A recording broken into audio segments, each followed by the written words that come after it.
Baik, kita mulai ya. Sidang lanjutan perkara pra peradilan nomor 113 garis miring Pitpra 2024 dibuka dan nyatakan terbuka untuk umum. Pemohon hadir, demikian juga termohon. Sesuai dengan berita acara penundaan sidang pada persidangan sebelumnya, bahwa acara persidangan hari ini adalah pembacaan putusan. Putusan ini telah kami susun secara lengkap, namun tidak akan kami bacakan secara keseluruhan, hanya memuat inti-intinya saja, dan nanti setelah persidangan ini selesai, bisa diupload melalui SIPP kita. Gitu ya. Putusan nomor 113 garis miring Pitpra 2024 Pengadilan Negeri Jakarta Selatan. Demi keadilan berdasarkan ketuhanan yang Maha Esa, Pengadilan Negeri Jakarta Selatan yang mengadili perkara pra peradilan dalam tingkat pertama telah menjatuhkan putusan sebagai berikut dalam perkara antara Thomas Trikasi Lembong, pekerjaan swasta tempat tinggal di apartemen Sailendra Unit 29B Jalan Ide Agung Anak Agung Gede Agung Kuningan Timur Setiabudi Jakarta Selatan. Dalam hal ini diwakili oleh kuasanya Dr. Ari Yusuf SH.MH dan kawan-kawan para advokat yang tergabung dalam tim penasihat hukum Thomas T. Lembong yang berkedudukan di Jakarta berdasarkan surat kuasa khusus tanggal 4 November 2024 selanjutnya disebut sebagai pemohon. Lawan Kejaksaan Agung Republik Indonesia, Seki Direktur Penyidikan pada Kejaksaan Agung Muda Tindak Pidana Khusus berkedudukan di Jalan Sultan Hasanuddin nomor 1 Kebayoran Baru Jakarta Selatan yang dalam hal ini diwakili oleh kuasanya Dr. Zulkifli SH.MH dan kawan-kawan jaksa pada Kejaksaan Agung Republik Indonesia berdasarkan surat perintah Jaksa Agung Tindak Pidana Khusus tertanggal 14 November 2024 selanjutnya disebut sebagai termohon. Pengadilan negeri tersebut setelah membaca penetapan Ketua Pengadilan Negeri Jakarta Selatan nomor 113 garis miring Pitpra 2024 tanggal 5 November 2024 tentang penunjukan hakim. Setelah membaca penetapan hakim tentang hari sidang, setelah membaca berkas perkara dan surat-surat yang berhubungan dengan perkara ini, setelah memeriksa dan meneliti bukti surat-surat yang diajukan ke persidangan, menimbang bahwa pemohon melalui surat permohonannya yang telah didaftarkan di Kepaniteraan Pengadilan Negeri Jakarta Selatan dengan nomor register 113 garis miring Pitpra 2024 Pengadilan Negeri Jakarta Selatan tanggal 5 November 2024 telah mengajukan permohonan pra peradilan dengan alasan-alasan sebagai berikut. Untuk dalil permohonan pra peradilan ini tidak akan kami bacakan lagi. Menimbang bahwa pada hari sidang yang telah ditetapkan, pemohon dan termohon hadir kuasanya sebagaimana disebutkan di atas. Menimbang bahwa setelah membaca surat permohonannya, kuasa pemohon menyatakan tetap pada permohonannya. Menimbang bahwa atas permohonan pemohon tersebut, termohon telah mengajukan jawaban sebagai berikut. Untuk jawaban ini juga tidak akan kami bacakan lagi. Enggak ngaruh, Mbak.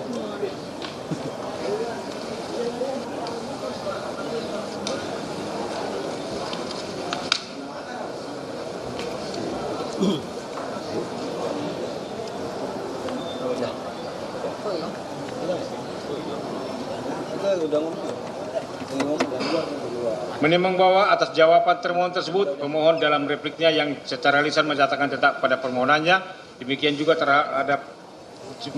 termohon dalam repliknya menyatakan tetap pada jawabannya semula. Menimbang bahwa untuk membuktikan dalil permohonannya, kuasa pemohon telah mengajukan bukti surat berupa surat P1 berupa KTP alias atas nama Thomas Trikasi Lembong sampai dengan surat bukti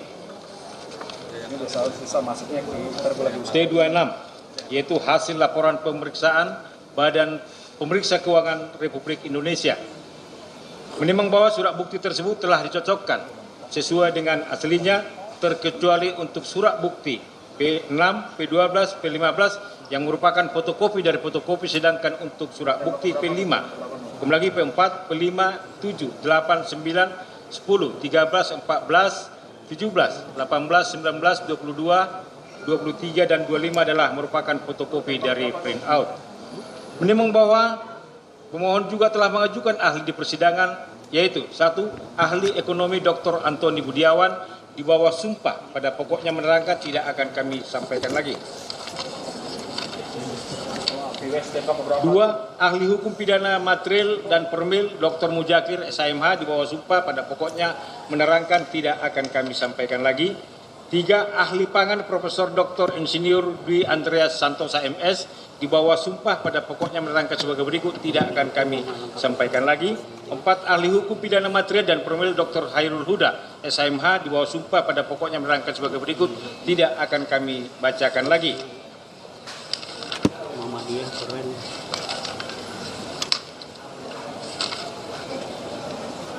5. Ahli kerugian negara Dr. Hamdani MM MSc AK di bawah sumpah pada pokoknya menerangkan sebagai berikut. Untuk keterangan ahli ini tidak akan kami bacakan lagi. 6. Ahli hukum administrasi negara Profesor IGD Panca Astawa di bawah sumpah pada pokoknya menerangkan sebagai berikut tidak akan kami bacakan lagi.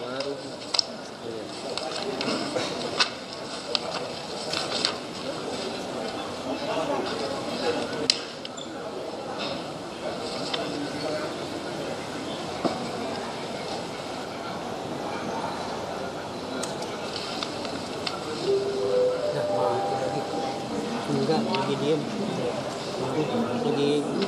Lagi mingkut-mingkut. Menimbang bahwa di persidangan juga telah didengarkan keterangan termohon secara daring atau lain yang pada pokoknya menerangkan sebagai berikut tidak akan kami bacakan lagi. Menimbang bahwa untuk membuktikan dalil sangkalannya, kuasa termohon telah mengajukan bukti surat berupa T1, 1 bundel kopi surat perintah penyelidikan dari Direktur Penyidikan pada Jaksa Agung yang diberi tanda T1 sampai dengan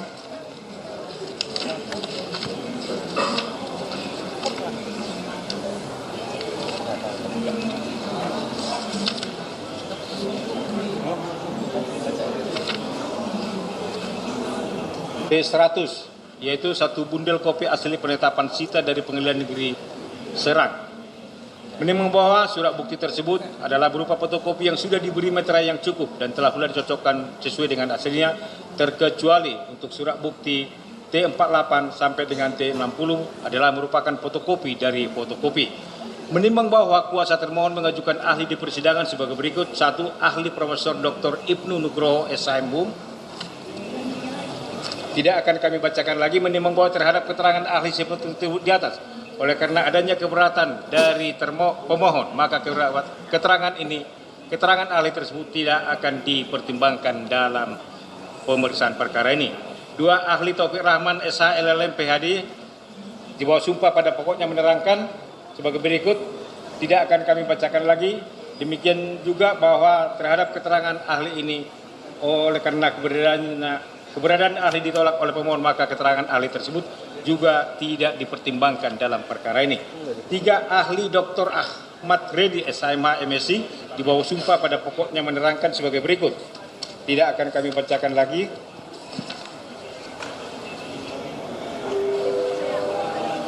Ahli Effendri Sihombing SE MSc pada pokoknya di bawah sumpah pada pokoknya menerangkan sebagai berikut. Tidak akan kami bacakan lagi.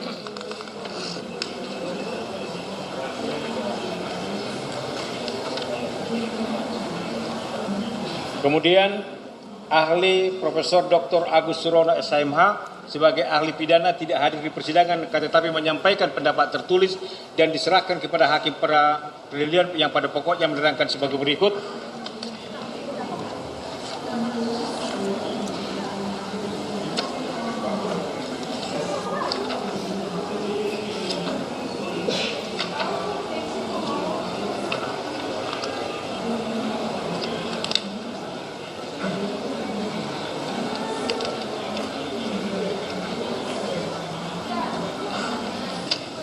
Menimbang bahwa terhadap pendapat tertulis dari ahli yang diserahkan termohon tersebut, oleh karena tidak disertai bukti sumpah atau tidak diberikan atas sumpah, maka pendapat tertulis tersebut juga tidak akan dipertimbangkan dalam perkara ini. Menimbang bahwa kuasa pemohon dan kuasa termohon mengajukan kesimpulan secara tertulis masing-masing tanggal 25 November 2024 sebagaimana tersebut dalam berita acara persidangan ini. Menimbang bahwa selanjutnya para pihak tidak mengajukan sesuatu hal lagi di persidangan dan mohon putusan. Menimbang bahwa untuk menyingkat uraian putusan ini, maka segala sesuatu yang tercatat dalam berita acara persidangan harus dianggap termuat dan merupakan bagian yang tidak terpisahkan dari putusan ini. Tentang pertimbangan hukumnya dalam provisi, menimbang bahwa pemohon dalam permohonannya memohon agar dijatuhkan putusan provisi, yaitu agar menyatakan demi hukum bahwa pemeriksaan permohonan pra-peradilan yang diajukan oleh pemohon harus diperiksa terlebih dahulu sebelum dilakukan pemeriksaan pokok perkara, sekalipun termohon sudah melimpahkan perkara akuo ke Pengadilan Tindak Pidana Korupsi di Pengadilan Negeri Jakarta Pusat dan memerintahkan termohon demi hukum agar tidak melimpahkan berkas perkara ke pengadilan sebelum permohonan pra-peradilan akuo diputus. Menimbang bahwa terhadap tuntutan provisi yang dimohonkan pemohon tersebut, Hakim pra-peradilan berpendapat bahwa adanya pelimpahan pendaftaran pokok perkara di pengadilan pada saat pemeriksaan permohonan pra-peradilan didaftarkan atau pada saat perkara pra-peradilan sedang diperiksa telah ada ketentuan yang secara limitatif dan tegas mengaturnya sebagaimana diatur dalam pasal 82 ayat 1 huruf D KUHP, yaitu dalam hal suatu perkara sudah mulai diperiksa di pengadilan negeri sedangkan pemeriksaan mengenai permintaan kepada pra-peradilan belum selesai, maka permintaan tersebut gugur. Demikian juga SEMA nomor 5 tahun 2001 tentang rumusan kamar pidana yang mengatur bahwa dalam perkara tindak pidana sejak berkas perkara dilimpahkan dan diterima di pengadilan serta-merta menggugurkan pemeriksaan pra-peradilan sebagaimana dimaksud dalam pasal 682 ayat 1 huruf D KUHP. Karena sejak dilimpahkan perkara pokok ke pengadilan, status tersangka beralih menjadi terdakwa. Status tahanannya beralih menjadi wewenang hakim. Dalam hal hakim pra-peradilan tetap memutus dan mengabulkan permohonan pemohon, putusan tersebut tidak menghentikan pemeriksaan pokok perkaranya. Menimbang bahwa selain daripada itu, senyatanya sampai saat ini pokok perkara yang dipersangkakan kepada pemohon belum dilimpahkan ke pengadilan, baik atas pengetahuan hakim melalui SIPP maupun tidak adanya bukti yang diajukan oleh termohon yang menyatakan bahwa perkara pokoknya telah dilimpahkan ke Pengadilan Negeri Jakarta Pusat. Menimbang berdasarkan alasan tersebut di atas, maka tuntutan provisi yang dimohonkan oleh pemohon tidak beralasan hukum sehingga haruslah dinyatakan ditolak. Tentang eksepsi, menimbang bahwa termohon dalam jawabannya mengajukan eksepsi sebagai berikut. 1. Permohonan pra-peradilan tidak sah karena tidak ditandatangani oleh pemohon maupun kuasanya dalam kurung cacat formil. Menimbang bahwa termohon dalam jawabannya menyatakan bahwa permohonan pra-peradilan yang diajukan oleh pemohon adalah tidak sah dan tidak mempunyai cacat formil karena tidak ditandatangani oleh pemohon atau kuasanya sehingga permohonan tersebut harus ditolak. Menimbang bahwa terhadap eksepsi termohon tersebut, setelah hakim pra-peradilan memperhatikan dan meneliti dengan seksama baik dari fisik asli yang ada dalam berkas permohonan maupun yang ada terupload dalam SPP Pengadilan Negeri Jakarta Selatan, ternyata permohonan pra-peradilan telah benar, lengkap ditandatangani oleh kuasa pemohon. Kekurangan lembaran akhir yang tersampaikan kepada termohon semata-mata adalah kehilafan atau kelalaian dari jurusita atau pengadilan semata ketika menyampaikan permohonan kepada termohon. Hal ini juga telah diklarifikasi pada saat persidangan. Menimbang berdasarkan uraian tersebut, maka eksepsi ini juga harus dinyatakan ditolak. 2. Petitum permohonan pra-peradilan tidak beralasan dan tidak jelas atau obscure libel. Menimbang bahwa termohon dalam eksepsinya menyatakan bahwa petitum permohonan pra-peradilan pada poin 6 yang menyatakan segala keputusan atau penetapan yang diterbitkan lebih lanjut oleh termohon yang berkaitan dengan penetapan tersangka atas diri pemohon adalah tidak sah dan tidak mengikat secara hukum, adalah tidak beralasan hukum dan tidak sah dalam kurung obscure libel karena tidak menjelaskan dasar hukum permohonannya tersebut. Sebab sebagaimana pertimbangan dalam putusan Mahkamah Konstitusi nomor 21 tanggal 28 April 2015 pada halaman 106 menyatakan bahwa namun demikian, perlindungan terhadap hak tersangka tidak kemudian diartikan bahwa tersangka tersebut tidak bersalah dan tidak menggugurkan dugaan adanya tindak pidana, sehingga tetap dapat dilakukan penyidikan kembali sesuai dengan kaidah hukum yang berlaku secara ideal dan benar. dimasukkannya keabsahan penetapan tersangka sebagai objek pranata peradilan adalah agar perlakuan terhadap seseorang dalam proses pidana memperhatikan tersangka sebagai manusia yang mempunyai harkat, martabat, dan kedudukan yang sama di hadapan hukum.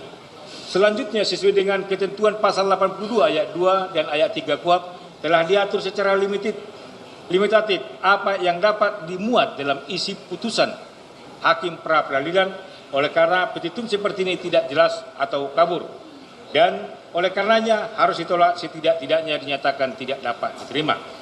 Menimbang bahwa terhadap eksepsi tersebut di atas, hakim pra peradilan berpendapat bahwa eksepsi ini telah memasuki materi pokok perkara yang memerlukan pembuktian apakah petitum tersebut beralasan hukum atau tidak. Lebih-lebih, petitum dimaksud adalah hal yang dimohonkan yang kesemuanya itu digantungkan pada penilaian suatu bukti. Ini berdasarkan uraian pertimbangan di atas, maka eksepsi ini haruslah dinyatakan ditolak. Tentang pokok perkara, menimbang bahwa maksud dan tujuan permohonan pra peradilan yang diajukan oleh pemohon adalah sebagaimana disebutkan di atas. Menimbang bahwa pada pokoknya permohonan pra peradilan yang diajukan oleh pemohon adalah tentang sah tidaknya. Kembali lagi tentang tidak sahnya penetapan tersangka pemohon berdasarkan surat penetapan tersangka Direktur Penyidikan Jaksa Agung Muda Tindak Pidana Khusus nomor TAP 60/F-2/10/2/2/24 tanggal 29 Oktober 2024 dengan alasan pemohon tidak diberikan kesempatan untuk menunjuk penasihat hukum pada saat ditetapkan sebagai tersangka dan diperiksa sebagai tersangka untuk pertama kalinya. Penetapan tersangka tidak didasarkan pada bukti permulaan berupa minimal 2 alat bukti sebagaimana diatur dalam pasal 184 KUHP. Penetapan tersangka pemohon oleh pemohon dilakukan secara sewenang-wenang atau tidak sesuai dengan hukum acara yang berlaku. Pemohon sudah tidak menjabat sebagai Menteri Perdagangan sejak tanggal 27 Juli 2016 sehingga Menteri Perdagangan lain juga harus diperiksa dalam perkara ini. Serta juga tidak sahnya penetapan penahanan pemohon berdasarkan surat perintah penahanan Direktur Penyidikan Jaksa Agung Muda Tindak Pidana Khusus nomor PRIN 50/F-2/FD tanggal 29 Oktober 2024 karena tidak memenuhi syarat objektif dan subjektif penahanan. Menimbang bahwa untuk menguatkan dalil permohonannya, pemohon telah mengajukan bukti surat yang diberi tanda P1 sampai dengan P26 dan mengajukan 6 orang ahli yang nama dan keterangannya seperti tersebut di atas. Menimbang bahwa termohon menolak dalil-dalil permohonan pemohon tersebut dengan alasan penetapan tersangka terhadap termohon yang dilakukan oleh termohon telah berdasarkan hukum dan sah menurut hukum yang didahului dengan adanya penyelidikan perkara aku berdasarkan surat perintah penyelidikan dari Direktur Penyidikan pada Jaksa Agung Tindak Pidana Khusus nomor 29 tanggal 31 Juli 2023. Kemudian melakukan penyidikan dalam perkara aku dengan cara menerbitkan surat perintah penyidikan Direktur Penyidikan Jaksa Agung Muda Tindak Pidana Khusus nomor 54 tanggal 3 Oktober 2024. Kemudian 2023.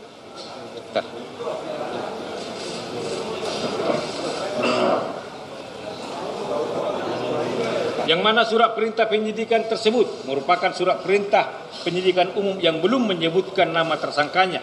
Dan dalam proses penyidikan perkara aku, termohon selaku penyidik telah mendapatkan bukti permulaan yang tercukupi minimal 2 alat bukti.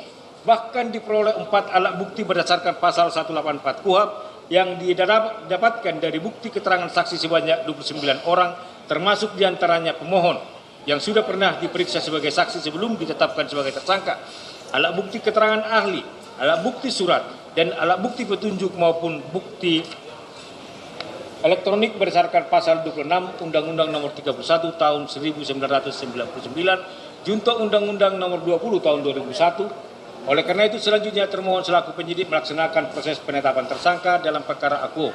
Demikian juga mengenai penahanan terhadap pemohon telah berdasarkan hukum dan sah menurut hukum. Menimbang bahwa untuk mendukung alasan penolakan tersebut, termohon telah mengajukan bukti surat yang diberi tanda T1 sampai dengan T100. Kemudian 102 dan mengajukan 4 orang ahli yang lama keterangannya sebagaimana tersebut di atas, dan juga mengirimkan pendapat ahli secara tertulis di persidangan. Bahwa setelah membaca dan meneliti dengan seksama surat permohonan pemohon dan jawaban termohon serta bukti surat dan pendapat ahli yang diajukan di persidangan oleh pemohon maupun termohon, maka perlu dipertimbangkan terlebih dahulu ruang lingkup lembaga pra-peradilan sebagai berikut. Menimbang bahwa berdasarkan pasal 1 angka 10 KUHP ditentukan bahwa pra-peradilan adalah wewenang pengadilan negeri untuk memeriksa dan memutus menurut cara yang diatur undang-undang tentang a. sah atau tidaknya suatu penangkapan dan atau penahanan atas permintaan tersangka atau keluarganya, b. sah atau tidaknya penghentian penyidikan atau penghentian penuntutan atas permintaan demi tegaknya hukum dan keadilan, c. permintaan ganti rugi dan rehabilitasi oleh tersangka atau keluarganya atau pihak lain atas kuasanya yang perkaranya tidak diajukan ke pengadilan. Menimbang bahwa selanjutnya berdasarkan pasal 77 KUHP disebutkan bahwa pengadilan negeri berwenang untuk memeriksa dan memutus sesuai dengan ketentuan yang diatur dalam undang-undang ini tentang a. sah atau tidaknya penangkapan, penahanan, penghentian penyidikan dan penghentian penuntutan, ganti rugi dan rehabilitasi bagi seorang yang perkara pidananya dihentikan pada tingkat penyidikan dan penuntutan.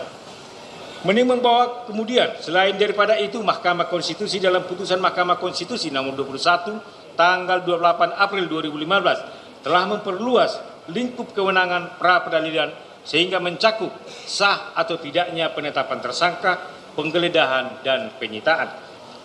Menimbang bahwa berdasarkan pasal 2 ayat 2 Peraturan Mahkamah Agung nomor 4 tahun 2016 tentang larangan peninjauan kembali putusan pra-peradilan, dengan tegas disebutkan bahwa pemeriksaan pra-peradilan terhadap permohonan tentang tidak sahnya penetapan tersangka hanya menilai aspek formil, yaitu apakah ada paling sedikit 2 alat bukti yang sah dan tidak memasuki pokok perkara.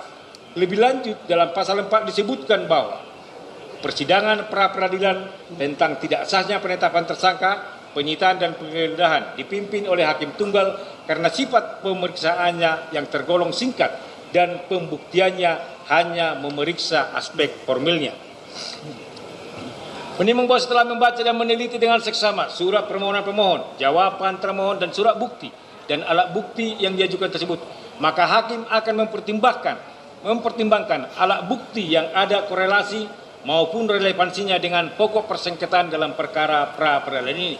Sepanjang pembuktiannya hanya memeriksa aspek formilnya dan tidak memasuki materi perkara sehingga terhadap bukti-bukti yang tidak ada relevansinya akan dikesampingkan. Menimbang bahwa pemohon dalam permohonannya pada pokoknya mendalilkan bahwa tidak sahnya penetapan tersangka pemohon berdasarkan surat penetapan tersangka Direktur Penyidikan Jaksa Agung Muda Tindak Pidana Khusus nomor 60 tanggal 29 Oktober 2004 dengan alasan pemohon tidak diberikan kesempatan untuk menunjuk penasihat hukum pada saat ditetapkan sebagai tersangka dan diperiksa sebagai tersangka untuk pertama kali. Penetapan tersangka termohon tidak didasarkan pada bukti permulaan minimal 2 alat bukti sebagaimana diatur dalam pasal 184 KUHP. Penetapan tersangka pemohon oleh termohon dilakukan secara sewenang-wenang, tidak sesuai dengan hukum acara yang berlaku. Pemohon sudah tidak menjabat lagi sebagai Menteri Perdagangan sejak tanggal 29 Juli 2016 sehingga Menteri Perdagangan lain harus diperiksa dalam perkara ini, serta juga tidak sahnya penahanan pemohon berdasarkan surat perintah penahanan Direktur Penyidikan Jaksa Agung Muda Tindak Pidana Khusus nomor PRIN 50 tanggal 29 Oktober 2024 karena tidak memenuhi syarat objektif dan syarat subjektif penahanan.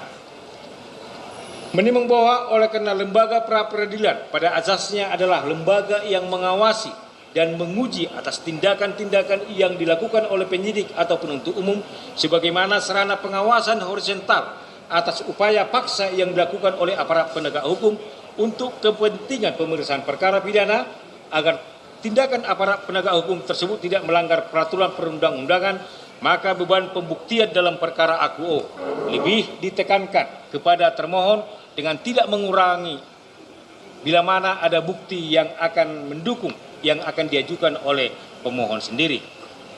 Menimbang bahwa pemohon ditetapkan menjadi tersangka terkait dengan tindak pidana melanggar pasal 2 ayat 1 junto pasal 18 Undang-Undang Nomor 31 tahun 1999 tentang pemberantasan tindak pidana korupsi sebagaimana telah diubah dengan Undang-Undang Nomor 20 tahun 2001 tentang perubahan atas Undang-Undang Nomor 31 tahun 1999 tentang pemberantasan tindak pidana korupsi junto pasal 55 ayat 1 ke 1 KUHP subsidiar pasal 3 junto pasal 18 Undang-Undang Nomor 31 tahun 1999 tentang pemberantasan tindak pidana korupsi bagaimana telah diubah dengan Undang-Undang Nomor 20 tahun 2001 tentang perubahan atas Undang-Undang Nomor 31 tahun 1999 tentang pemberantasan tindak pidana korupsi junto pasal 55 ayat 1 ke 1 KUH pidana. Ini membawa selanjutnya akan dipertimbangkan apakah penetapan tersangka terhadap diri pemohon oleh termohon telah sesuai dengan ketentuan perundang-undangan sebagai berikut. Menimbang berdasarkan pasal 1 butir 14 Undang-Undang Republik Indonesia Nomor 8 tahun 81 tentang hukum acara menentukan bahwa tersangka adalah seorang yang karena perbuatannya atau keadaannya berdasarkan bukti permulaan patut diduga sebagai pelaku tindak pidana. Menimbang bahwa yang dimaksud dengan bukti permulaan sebagaimana disebutkan dalam ketentuan pasal 1 butir 14 Undang-Undang RI Nomor 8 tahun 81 tentang hukum acara pidana di atas dapat disimpulkan dari ketentuan pasal 183 Undang-Undang Nomor 8 tahun 81 tentang hukum acara pidana yang berbunyi hakim tidak boleh menjatuhkan pidana kepada seseorang kecuali apabila dengan sekurang-kurangnya dua alat bukti yang sah memperoleh keyakinan bahwa suatu tindak pidana benar-benar terjadi dan bahwa terdakwalah yang bersalah melakukannya. Berdasarkan uraian di atas, maka untuk menetapkan seorang menjadi tersangka harus dipenuhi adanya syarat objektif, yaitu adanya bukti permulaan sebagai dasar dugaan bahwa orang tersebut sebagai pelaku tindak pidana, serta syarat subjektif, yaitu orang yang diduga pelaku tindak pidana yang ditetapkan sebagai tersangka didasarkan setidak-tidaknya dua alat bukti yang sah, di mana dugaan yang dibangun oleh penyidik secara subjektif harus memiliki hubungan timbal balik dengan bukti-bukti yang didapatkan dari proses pemeriksaan sebagai syarat objektif yang ditentukan oleh undang-undang. Menimbang bahwa pada halnya sesuai dengan dasar kewenangan yang dimiliki oleh termohon tentang penyelidikan sesuai dengan hukum acara pidana dan Undang-Undang Nomor 31 tahun 1999 di mana berdasarkan pasal 1 angka 5 KUHP disebutkan penyelidikan adalah serangkaian tindakan penyelidik untuk mencari dan menemukan suatu peristiwa yang diduga sebagai tindak pidana guna menentukan dapat atau tidaknya dilakukan penyidikan menurut cara yang diatur dalam undang-undang ini. Dan berdasarkan surat bukti T1 oleh termohon telah dilakukan penyelidikan dalam perkara UO berdasarkan surat perintah penyelidikan dari Direktur Penyidikan pada Jaksa Agung Muda Tindak Pidana Khusus nomor PRIN-29 tanggal 31 Juli 2023. Setelah itu Direktur Penyidikan membuat laporan hasil penyelidikan nomor R-534A-FD.2-FD.1-09/09 tanggal 1 September 2003 kepada Jaksa Agung Muda Tindak Pidana Khusus sebagaimana tersebut dalam surat bukti T2. Menimbang bahwa dari surat bukti T3 dan surat bukti T3A termohon telah melakukan ekspos atau gelar perkara penyelidikan sebagaimana tertuang dalam nota dinas laporan hasil ekspos tanggal 3 Oktober 2023 yang hasilnya menyetujui untuk ditingkatkan ke tahap penyidikan kemudian ditindaklanjuti dengan pembuatan laporan terjadinya tindak pidana pada tanggal 3 Oktober 2023. Menimbang berdasarkan surat bukti T4 yaitu surat perintah penyidikan Direktur Penyidikan Jaksa Agung Muda Tindak Pidana Khusus nomor PRIN-54 tanggal 3 Oktober 2023 diperoleh fakta bahwa termohon selaku penyidik telah melakukan pengumpulan alat bukti untuk membuat terang perkara dan untuk menemukan tersangkanya, di mana surat perintah penyidikan tersebut merupakan surat perintah penyidikan umum yang belum menyebutkan nama tersangkanya. Menimbang bahwa menindaklanjuti surat perintah penyidikan Direktur Penyidikan Jaksa Agung Muda Tindak Pidana Khusus nomor 54 tersebut yang belum menyebutkan nama tersangkanya, maka termohon telah mengirimkan surat pemberitahuan dimulainya penyidikan atau SPDP perkara tindak pidana korupsi tanggal 3 Oktober 2023 kepada penuntut umum dan kepada Komisi Pemberantasan Korupsi yang berdasarkan nota dinas pemberitahuan dimulainya penyidikan perkara tindak pidana korupsi dari Direktur Penyidikan selaku penyidik kepada Direktur Penuntutan selaku penuntut umum nomor R-593 tanggal 3 Oktober 2023 bukti T5. Surat Direktur Penyidikan Jaksa Agung Muda Tindak Pidana Khusus kepada Ketua Komisi Pemberantasan Korupsi nomor 2467/F2/FD2/10/2023 tanggal 3 Oktober 2023 tentang pemberitahuan penyidikan perkara tindak pidana korupsi sesuai dengan bukti T6-nya. Menimbang bahwa selanjutnya setelah diterbitkan surat perintah penyidikan sebagaimana tersebut di atas, termohon telah melakukan pemeriksaan saksi-saksi sebagaimana termuat dan tersebut dalam surat bukti T7 sampai dengan T31, yaitu pemeriksaan saksi-saksi mana dituangkan dalam berita acara saksi. Menimbang bahwa selain daripada itu, termohon juga telah melakukan pemeriksaan kepada pemohon sebagai saksi sebagaimana tersebut dalam surat bukti T32 sampai dengan T35. Pemeriksaan pemohon sebagai saksi tersebut juga telah dituangkan dalam berita acara pemeriksaan saksi. Menimbang bahwa selain memeriksa saksi-saksi sebagaimana diuraikan di atas, termohon juga telah melakukan pemeriksaan terhadap ahli sebagaimana tersebut dalam surat bukti T38, T41 dan T44 dan juga telah menemukan bukti surat sebagaimana tersebut dalam surat bukti T48 sampai dengan T60. Menimbang bahwa surat bukti T45, T46 diperoleh fakta bahwa BPKP dalam menindaklanjuti permintaan penyidik telah melakukan ekspos bersama antara penyidik dengan auditor BPKP sehingga terbit berita acara atau risalah hasil ekspos antara penyidik dengan auditor BPKP tanggal 9 November 2023 yang menghasilkan kesimpulan bahwa terdapat perbuatan melawan hukum berupa penyimpangan dalam kegiatan importasi gula kristal mentah untuk diproduksi menjadi gula kristal putih yang tidak sesuai dengan Undang-Undang RI Nomor 19 Tahun 2013 tentang Perlindungan dan Pemberdayaan Petani. Kepmen Perindak Nomor 527 /MPP /Kep /9 /2024 Undang-Undang RI Nomor 18 Tahun 2012 tentang Pangan dan Permendak Nomor 117 Tahun 2015 yang mengakibatkan kerugian negara. Menimbang bahwa ada surat bukti 61 berupa nota dinas nomor 95 tanggal 21 Oktober 2024 diperoleh fakta bahwa termohon telah melakukan ekspos perkara tentang penetapan tersangka dalam perkara penyidikan dugaan tindak pidana korupsi dalam kegiatan importasi gula di Kementerian Perdagangan tahun 2015 sampai dengan tahun 2003 yang selanjutnya penetapan tersangka dilanjutkan dengan penetapan tersangka yaitu pemohon sendiri.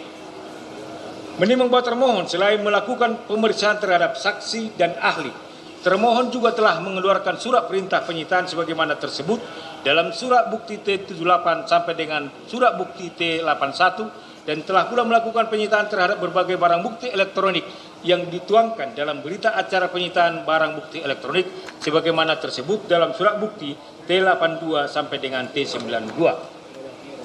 Menimbang berdasarkan surat bukti sebagaimana diuraikan di atas, maka diperoleh fakta hukum bahwa termohon sejak diterbitkannya penyidikan telah menemukan adanya bukti keterangan saksi sebanyak 29 orang dan keterangan ahli sebanyak 3 orang, serta adanya berbagai surat bukti berupa dokumen yang disertai berita acara penyitaan, serta adanya alat bukti petunjuk berupa barang bukti elektronik sebagaimana tersebut dalam surat bukti T82 sampai dengan 92 berupa hard disk, beberapa handphone dengan berbagai merek diantaranya iPhone, handphone Galaxy, Redmi dan lain-lain dan juga beberapa email. Menimbang bahwa selanjutnya akan dipertimbangkan apakah alat bukti berupa keterangan saksi tersebut ada hubungannya dengan yang dilaporkan terhadap tersangka atau tidak, dan juga akan dipertimbangkan apakah alat bukti berupa surat tersebut telah dilakukan penyitaan secara sah menurut hukum. sehingga dapat dikategorikan sebagai bukti yang sah dalam perkara ini sebagai berikut. Menimbang bahwa setelah memperhatikan isi dari berita acara pemeriksaan saksi-saksi dan ahli seperti tersebut dalam surat bukti T7 sampai dengan surat bukti T31 dan surat bukti T38, T41 dan T44, di mana dengan tidak menilai benar tidaknya materi yang diterangkan dalam berita acara dimaksud, namun kesemuanya isinya adalah dalam hubungannya atau berkaitan dengan adanya dugaan tindak pidana yang disangkakan kepada pemohon. Kebenaran keterangan saksi-saksi tersebut hanyalah dapat diuji kebenarannya dalam pemeriksaan pokok perkara, sehingga hakim pra-peradilan tidak sependapat dengan keterangan ahli Dr. Muzakir SHMH yang menyatakan bahwa hakim pra-peradilan berwenang dan harus menilai benar tidaknya isi kesaksian dari para saksi dalam acara pra-peradilan dan berwenang untuk menentukan kualitas dari keterangan saksi itu sendiri. Menimbang bahwa demikian juga halnya terhadap barang bukti yang dilakukan penyitaan oleh termohon sebagaimana tersebut dalam surat bukti T75 sampai dengan 92 telah dimohonkan persetujuan penyitaan ke Pengadilan Negeri Jakarta Pusat sesuai dengan surat bukti 93 sampai dengan T96. Permohonan persetujuan mana telah disetujui atau dikeluarkan penetapannya sesuai dengan surat bukti T97 sampai dengan T100. Oleh karenanya surat bukti tersebut dapat digunakan sebagai pembuktian. Menimbang bahwa sesuai dengan surat bukti T32, T33, T34 dan surat bukti T35 diperoleh fakta bahwa sebelum ditetapkan sebagai termohon sebelum ditetapkan sebagai tersangka telah diperiksa dalam kapasitasnya sebagai saksi sehingga telah memenuhi isi putusan Mahkamah Konstitusi nomor 21 yang mensyaratkan bahwa sebelum seseorang ditetapkan sebagai tersangka haruslah terlebih dahulu diperiksa sebagai saksi dalam tahap penyidikan. Menimbang bahwa berdasarkan seluruh uraian pertimbangan di atas, ternyata termohon telah berhasil mengumpulkan minimal 2 alat bukti, yaitu berupa keterangan saksi, bukti surat, keterangan ahli dan petunjuk. Namun sampai sejauh mana kebenaran material dari alat bukti tersebut bukanlah merupakan kewenangan dari lembaga pra-peradilan sebagaimana diuraikan di atas. Maka atas dasar pertimbangan tersebut, hakim pra-peradilan berpendapat surat perintah penetapan tersangka terhadap termohon oleh termohon telah memenuhi bukti permulaan, bahkan didukung oleh lebih dari 2 alat bukti yang sah. Oleh karenanya adalah sah dan sudah berdasarkan hukum segala keputusan atau penetapan yang dikeluarkan lebih lanjut oleh termohon yang berkenan dengan penetapan tersangka atas diri pemohon atau termohon. Menimbang bahwa setelah mempelajari bukti surat yang diajukan oleh pemohon, khususnya surat bukti P.1 tentang data Badan Statistik Indonesia tentang produksi dan konsumsi gula nasional tahun 2016, surat bukti P82 tentang data Pusat Kajian Anggaran Badan Keahlian Sekretariat Jenderal DPR RI, Jurnal Buletin Anggaran Pendapatan Belanja APBN, surat bukti 8.3 tentang mimpi manis swasembada gula Indonesia, surat bukti P.8 tentang daftar menteri dan jumlah impor Menteri Perdagangan, surat bukti P20 tentang neraca tahunan gula kristal putih tahun 2009 sampai 2001, surat bukti P21 tentang jurnal gula Nusantara Sugar Club Januari 2015, surat bukti P22 tentang jurnal gula Nusantara Sugar 2022, surat bukti 23 tentang Sugar Annual Jakarta tanggal 4 2017, surat bukti 24 tentang Sugar Annual Jakarta, surat bukti P25 tentang buku Kementan 2018 swasembada gula, dan juga setelah mempelajari surat bukti P17 tentang lampiran satu keputusan Menteri Perindustrian dan Perdagangan nomor 527, surat pengakuan sebagai importir produsen gula kristal rafinasi, surat bukti 26 tentang laporan hasil pemeriksaan Badan Pemeriksa Keuangan Republik Indonesia,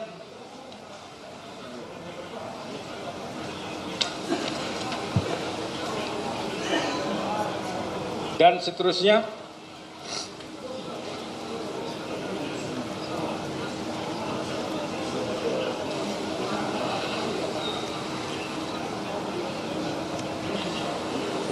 Maka oleh karena surat bukti tersebut diajukan oleh pemohon tidak telah memasuki pokok perkara, maka alat bukti tersebut tidak akan dipertimbangkan lebih lanjut. Menimbang bahwa demikian juga terhadap keterangan ahli ekonomi Dr. Antoni Budiawan yang menyatakan pada intinya produksi GKP dilakukan untuk menjaga keseimbangan GKP, yaitu menjaga agar harga gula putih tidak menjadi beban masyarakat dan melindungi petani agar mereka tidak mengalami kerugian.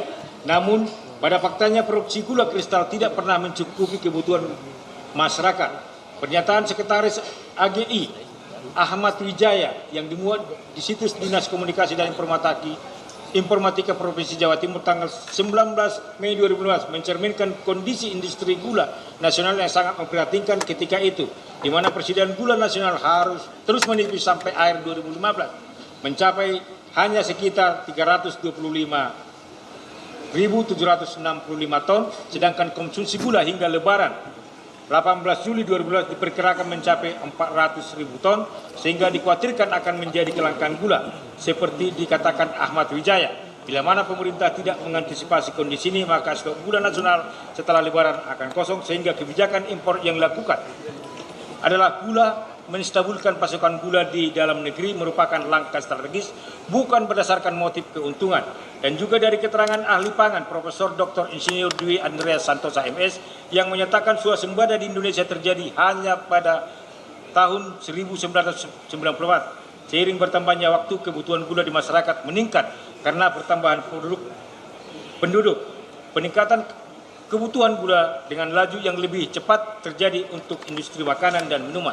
Bahwa ahli mengatakan 70% dari kebutuhan gula nasional baik untuk rafinasi produksi makanan dan minuman dan konsumsi hampir 70% harus dipenuhi melalui impor.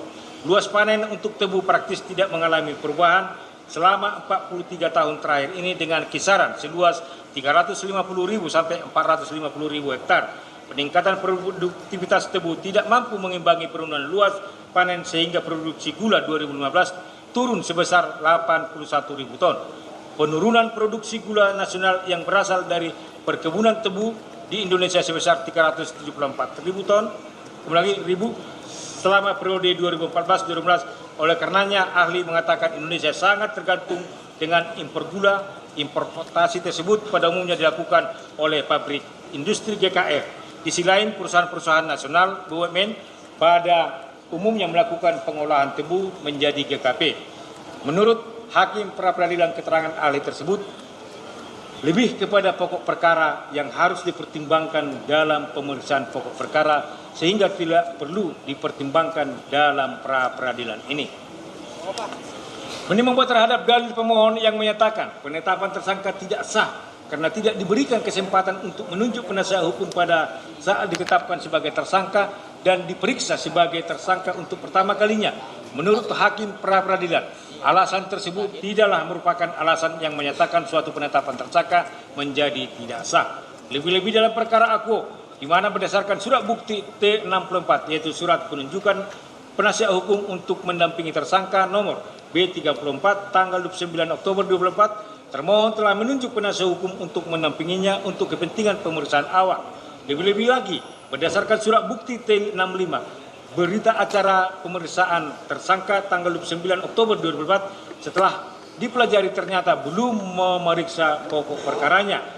Pemeriksaan pokok perkara baru diperiksa setelah pemohon menunjuk sendiri penasihat hukumnya sesuai dengan surat bukti T65A, yaitu surat kuasa penunjukan penasihat hukum tanggal 30 Oktober 2024 kepada Dr. Ari Yusuf Amir SHMH dan kawan-kawan, yang dilanjutkan pemeriksaan lanjutan tanggal 1 November 2024, yaitu sesuai dengan surat bukti T66, yaitu berita acara pemeriksaan lanjutan tersangka atas nama Thomas Trikasi Lembong pada hari Jumat tanggal 1 November 2024. Menimbang bahwa terhadap dalil pemohon yang menyatakan penetapan tersangka tidak sah karena penetapan tersangka termohon oleh termohon dilakukan secara sewenang-wenang, tidak sesuai dengan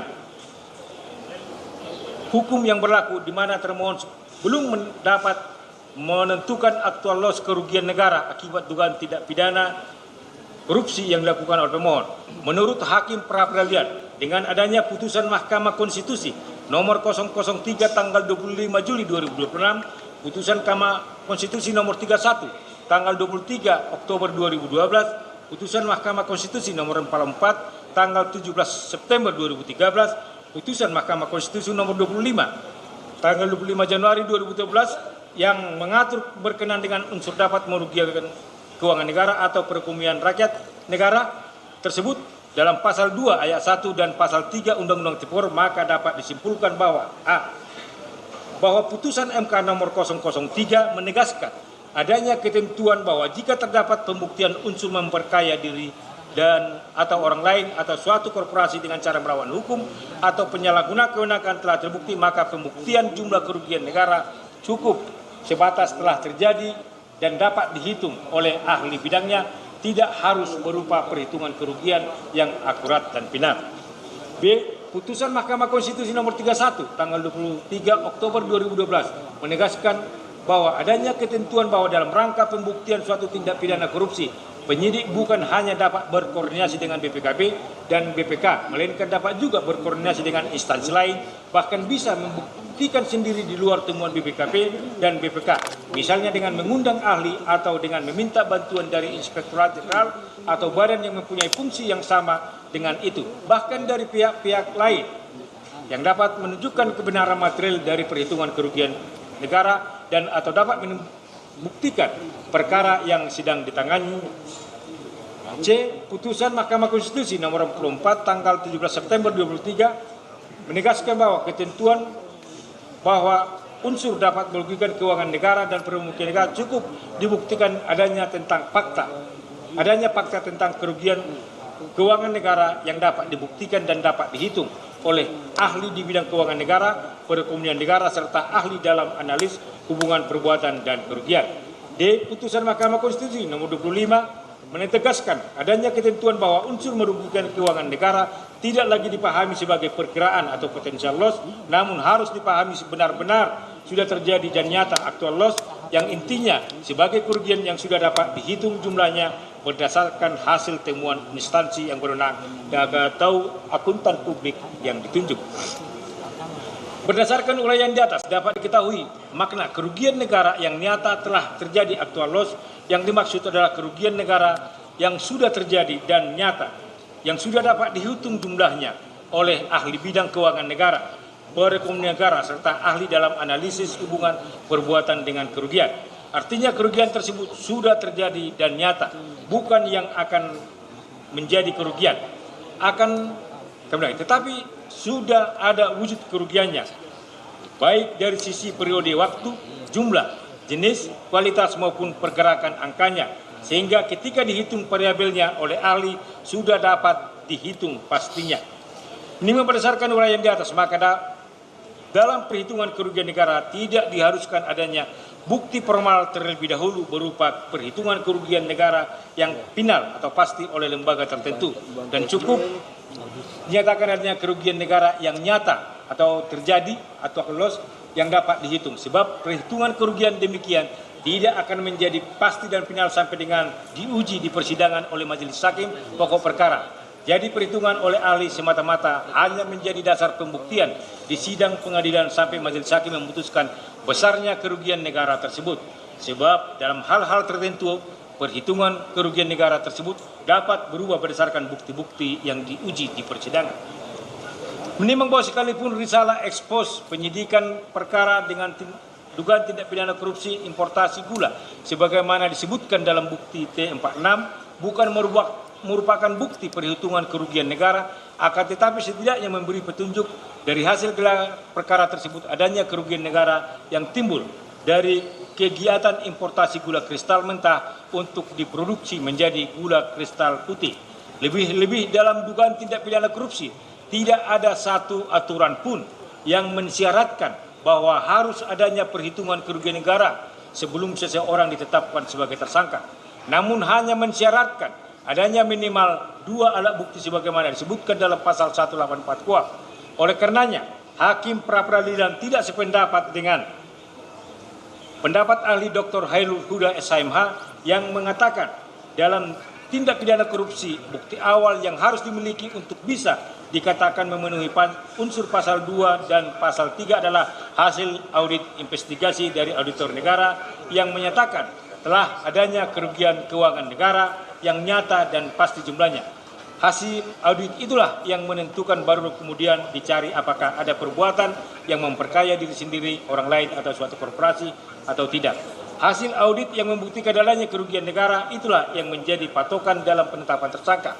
Belum adanya hasil audit itu menyebabkan penetapan tersangka prematur, penetapan tersangka tidak sesuai dengan prosedur yang karena harus nyatakan tidak sah.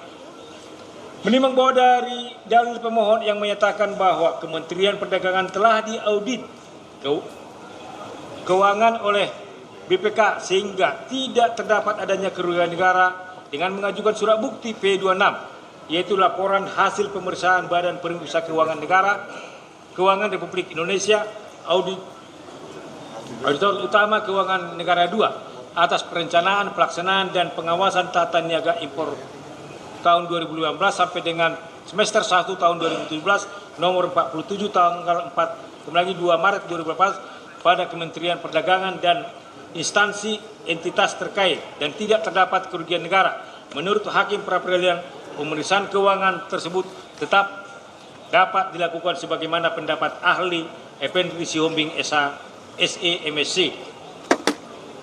Apabila telah dilakukan General Audit oleh BPK, kemudian dilakukan audit PKKPN, maka bukan berarti General Audit dari BPK langsung menyatakan tidak berlaku, akan tetapi tetap dipakai untuk melengkapi audit PPKN-nya.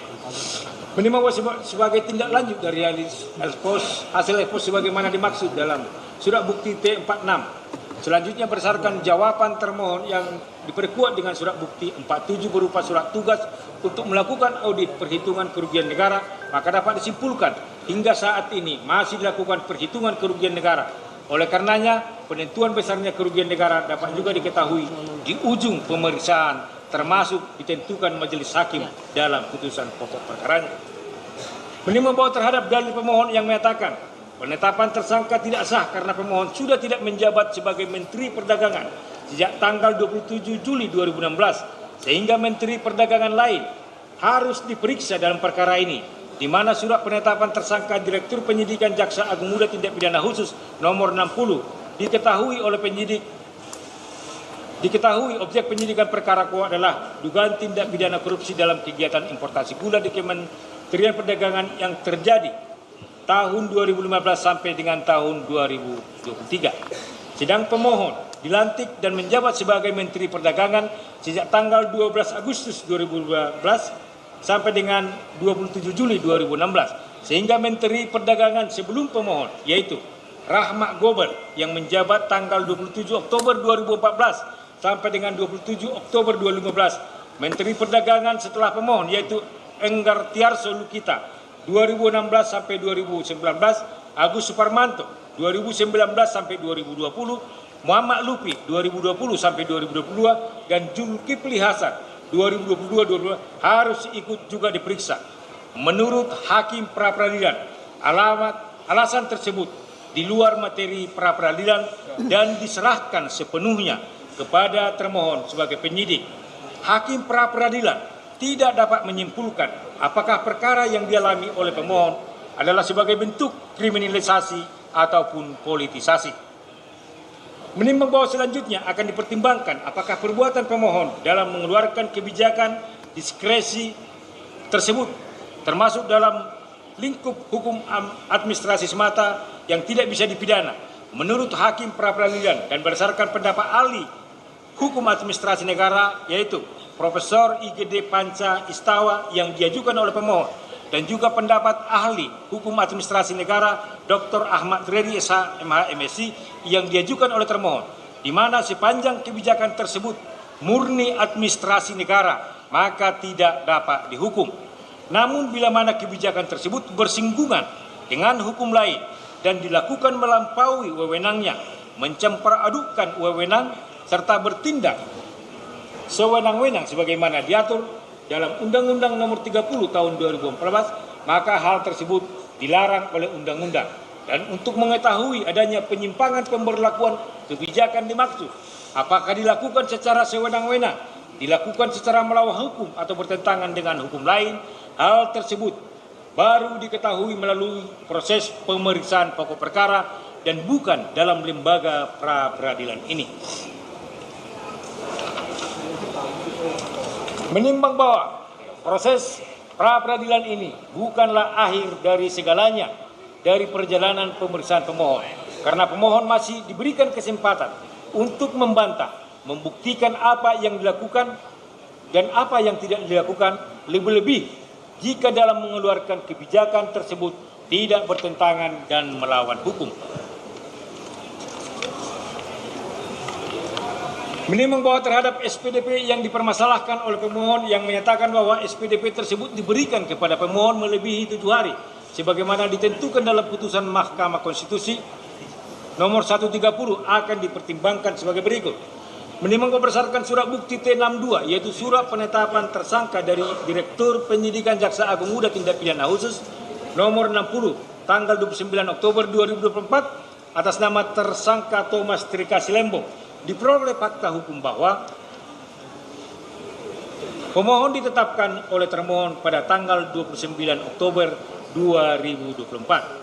Menimbang bahwa berdasarkan surat bukti T67 yaitu surat Direktur Penyidikan Jaksa Agung Muda Tindak Pidana Khusus kepada Thomas Trika Silembong pemohon nomor R3163-F-2-FD-2 2024 tanggal 9 Oktober 2024 perihal pemberitahuan penyidikan perkara tindak pidana korupsi atas nama Thomas Trika Silembong dan berdasarkan surat bukti T68 yaitu surat pemberitahuan penyidikan perkara tindak pidana korupsi nomor R3163 kepada tersangka Thomas Trika Silembong berdasarkan bukti tanda terima tanggal 1 November 2024. Menimbang dari bukti T62 dan 67 tersebut diperoleh fakta hukum bahwa pemberitahuan SPDP masih dalam tenggang waktu sebagaimana putusan MK RI nomor 130 yaitu 3 hari dan bukan melebihi 7 hari seperti yang didalilkan oleh pemohon.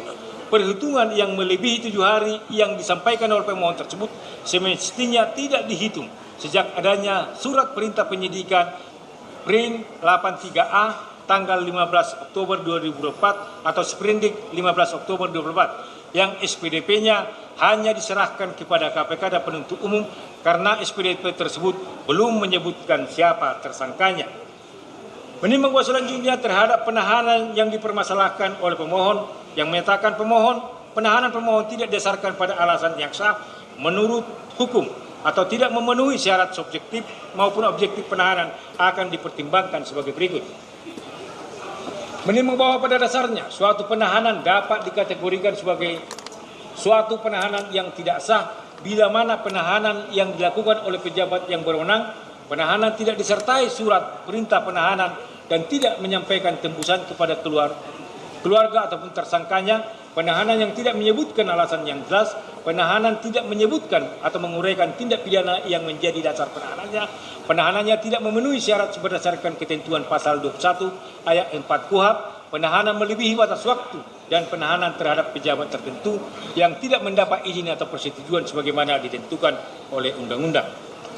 Menimbang bahwa suatu penahanan yang tidak memenuhi syarat objektif adalah syarat yang merujuk pada ketentuan pasal 21 ayat 4 KUHP dan dalam perkara ini tindak pidana yang disangkakan kepada pemohon adalah tindak pidana korupsi melanggar primer pasal 2 ayat 1 junto pasal 18 Undang-Undang nomor 31 tahun 1999 tentang pemberantasan tindak pidana korupsi sebagaimana diubah dengan Undang-Undang nomor 20 tahun 2001 tentang perubahan atas Undang-Undang nomor 31 tahun 1999 junto pasal 55 ayat 1 KUHP subsidiar melanggar pasal 3 junto pasal 18 Undang-Undang nomor 31 tahun 1999 tentang pemberantasan tindak pidana korupsi sebagaimana diubah dengan Undang-Undang nomor 20 tahun 2001 tentang perubahan atas Undang-Undang nomor 31 tahun 1999 junto pasal 55 ayat 1 KUHP pidana yang ancaman hukumannya lebih dari 5 tahun sehingga telah memenuhi syarat objektif yang ditentukan. Menimbang bahwa suatu penahanan yang tidak memenuhi syarat subjektif adalah syarat yang merujuk pada kekhawatiran pada tersangka akan melarikan diri, menghilangkan barang bukti, atau akan mengulangi tindak pidana lagi yang kesemuanya ini digantungkan pada pandangan dan penilaian penyidik yang menahannya sekalipun sesungguhnya kekhawatiran tersebut di sisi lain tidak mungkin lagi dilakukan oleh tersangka. Menimbang bahwa setelah juga memperhatikan surat bukti T72, yaitu surat perintah penahanan dan telah diberitahukan kepada tersangka atau keluarganya. T73 yaitu berita acara pelaksanaan penahanan, surat bukti T75 yaitu surat perpanjangan penahanan yang juga telah diberitahukan kepada tersangka atau keluarganya, sehingga secara administrasi telah dipenuhi oleh termohon, di mana penahanan dilakukan oleh pejabat yang berwenang. Penahanan disertai surat perintah penahanan dan menyampaikan tembusan kepada tersangka atau keluarganya. Penahanan menyebutkan alasan yang jelas. Penahanan menyebutkan atau menguraikan tindak pidana yang mendasar penahanan. Penahanan memenuhi syarat berdasarkan ketentuan pasal 21 ayat 4. Penahanan tidak melebihi waktu atau batas penahanan terhadap pemohon dan tidak perlu mendapat izin atau persetujuan sebagaimana ditentukan oleh undang. Menimbang berdasarkan uraian pertimbangan di atas, maka alasan penahanan pemohon yang didalilkan pemohon sebagaimana penahanan yang tidak sah adalah tidak berdasar hukum, oleh karenanya haruslah dinyatakan ditolak. Menimbang berdasarkan seluruh uraian pertimbangan di atas, oleh karena termohon telah dapat membuktikan bahwa tindakan yang dilakukan berdasarkan ketentuan yang berlaku, maka alasan-alasan permohonan pra-peradilan yang diajukan oleh pemohon tidaklah beralasan hukum dan oleh karena itu patut untuk ditolak. Dan oleh karena permohonan tersebut ditolak, maka alat bukti lainnya tidak perlu lagi dipertimbangkan lebih lanjut. Menimbang bahwa karena permohonan pra-peradilan diajukan oleh pemohon ditolak seluruhnya, maka biaya yang timbul dalam permohonan ini haruslah dibebankan kepada pemohon sejumlah nihil. Mengingat pasal 77 Undang-Undang Nomor 8 Tahun 1981 tentang KUHP, Perma Nomor 4 Tahun 2016 serta pasal-pasal dan peraturan perundang-undangan lain yang berkenan dengan perkara ini, mengadili dalam provisi menolak tuntutan provisi yang diajukan oleh pemohon untuk seluruhnya. Tentang eksepsi, menolak eksepsi termohon untuk seluruhnya. Tentang pokok perkara, 1. Menolak permohonan pra-peradilan pemohon untuk seluruhnya. 2. Membebankan biaya perkara kepada pemohon sejumlah nihil. Demikian diputuskan pada hari Selasa tanggal 26 November 2025 oleh kami, T. Marbun Sarjana Hukum Magister Hukum sebagai Hakim Pra-Peradilan pada Pengadilan Negeri Jakarta Selatan.